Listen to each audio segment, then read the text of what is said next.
तुम्हाला माहितीये का, प्रभू श्री रामचंद्रांप्रमाणे आपल्या शंभू राजांनीही चक्क समुद्राच्या छातीवर पूल उभारण्याचं धाडस केलं होतं.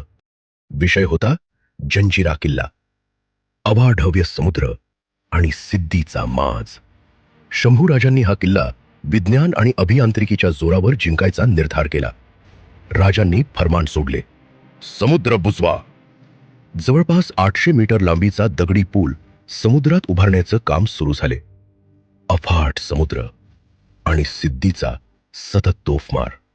तरीही बांधकाम थांबलं नाही.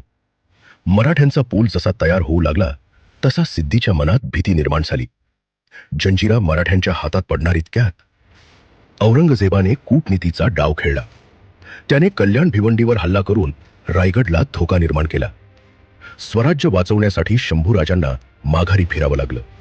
पण मराठ्यांनी पुढे सिद्धीला कसं झुकवलं ही कथा अजून बाकी आहे. ती ऐकण्यासाठी स्वराज्य गाथा सोबत जोगलेले रहा.